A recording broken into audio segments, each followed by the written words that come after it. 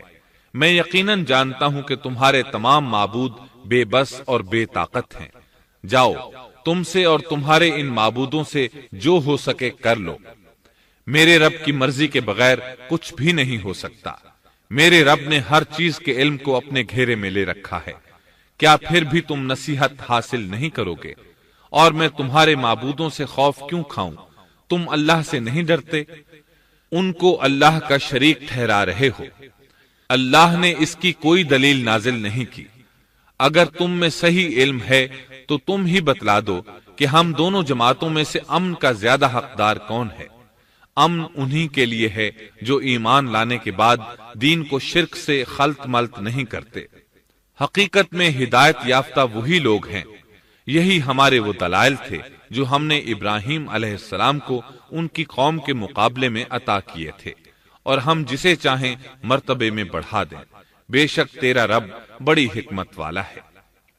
ان لوگوں نے پھر بھی کفر ہی کیا، کوئی بھی ایمان نہ لایا۔ چنانچہ ابراہیم علیہ السلام نے ایک بار پھر ہجرت کی اور مصر جا پہنچے۔ مصر کے بادشاہ کو خبر ملی کہ ایک شخص ہجرت کر کے آیا ہے اور اس کے ساتھ ایک عورت ہے، وہ بہت زیادہ حسین و جمیل ہے۔ چنانچہ اس ظالم نے اپنے کارندوں کو بھیجا کہ اس عورت کو میرے پاس لے آؤ، ساتھ ہی اس سے پوچھنا کہ تمہارے ساتھ جو آدمی ہے وہ کون ہے، اگر وہ اس کا خاوند ہو تو اسے قتل کر دینا۔ ادھر بادشاہ نے اپنے کارندوں کو حکم دیا، ادھر اللہ نے ابراہیم علیہ السلام کی طرف وحی بھیج دی۔ انہوں نے سارہ علیہ السلام سے کہا اگر وہ تجھ سے میرے بارے میں پوچھیں تو بتا دینا تم میری بہن ہو۔ پھر سارہ سے بولے اے سارہ، روئے زمین پر میرے اور تیرے سوا کوئی مومن نہیں، یعنی یہ کافروں کی سرزمین ہے، یہاں کوئی مومن نہیں، اس لحاظ سے تم میری دینی بہن ہو۔ پھر بادشاہ نے ابراہیم علیہ السلام کو پیش کرنے کا حکم دیا۔ اس نے آپ سے پوچھا یہ عورت کون ہے؟ آپ نے فرمایا یہ میری بہن ہے۔ اس طرح ابراہیم علیہ السلام کی زندگی میں 3 موقع ایسے آئے کہ انہوں نے اللہ کے دین کی حمایت اور مدافعت کے لیے توریہ کیا۔ توریہ کا مطلب یہ ہے کہ واقعہ کچھ اور ہو لیکن کوئی شخص کسی خاص مصلحت کی وجہ سے اسے 2 معانی والے الفاظ کے ساتھ اس انداز میں بیان کرے کہ سننے والا اس واقعہ کو نہ سمجھ سکے بلکہ اس کا ذہن خلاف واقعہ چیز کی طرف منتقل ہو جائے۔ شریعت نے بعض مخصوص حالات میں اس کی اجازت دی ہے۔ وہ 3 مواقع جہاں ابراہیم علیہ السلام نے توریہ فرمایا ان کی وضاحت کچھ اس طرح ہے۔ ایک یہ کہ آپ نے میلے پر نہ جانے کی غرض سے ان لوگوں سے کہا تھا کہ میں بیمار ہوں۔ دوسرے موقع پر یہ فرمایا تھا یہ کام اس بڑے سردار بت کا ہے۔ تیسرے سارہ علیہ السلام کو دینی بہن قرار دیا۔ اس ظالم بادشاہ نے سارہ علیہ السلام کو اپنی تحویل میں لے لیا۔ جب سارہ علیہ السلام کو معلوم ہوا کہ وہ ایک بدکار شخص ہے تو انہوں نے اللہ تعالیٰ سے دعا کی، اے اللہ تجھے معلوم ہے میں تجھ پر اور تیرے نبی پر ایمان لائی ہوں اور اپنے جسم کو اپنے خاوند کے سوا ہر ایک سے محفوظ رکھا ہے، لہٰذا آپ اس کافر کو مجھ پر مسلط نہ کیجیے گا۔ چنانچہ اس کافر بادشاہ نے جب سیدہ سارہ کو پکڑنے کے لیے اپنا ہاتھ بڑھایا تو اس کا ہاتھ شل ہو گیا اور اپنی جگہ پر جم گیا۔ وہ لگا چیخ پکار کرنے، اس میں اتنی طاقت نہ رہی کہ اپنے ہاتھ کو حرکت دے سکے۔ اس کی آواز سن کر اس کے محافظ بھاگے ہوئے آئے، انہوں نے اس کے ہاتھ کو چھڑانا چاہا لیکن چھڑا نہ سکے۔ اس کی یہ حالت دیکھ کر سیدہ سارہ خوف زدہ ہو گئیں۔ انہوں نے سوچا اگر یہ مر گیا تو لوگ کہیں گے اسے میں نے قتل کیا ہے۔ چنانچہ انہوں نے اللہ سے دعا کی کہ اسے چھوڑ دیا جائے۔ اللہ تعالیٰ نے آپ کی دعا قبول کر لی، اس کا ہاتھ ٹھیک ہو گیا، لیکن وہ ظالم پھر بھی نہ ڈرا۔ اس نے ایک بار پھر آپ کی طرف ہاتھ بڑھایا، اس کا ہاتھ پھر شل ہو گیا۔ سیدہ سارہ نے پھر دعا کی، وہ دوبارہ ٹھیک ہو گیا، وہ پھر بھی باز نہ آیا۔ تیسری بار پھر اس نے ان کی طرف ہاتھ بڑھایا، اس بار بھی اس کا ہاتھ شل ہو گیا۔ اب وہ سیدہ سارہ علیہ السلام سے کہنے لگا،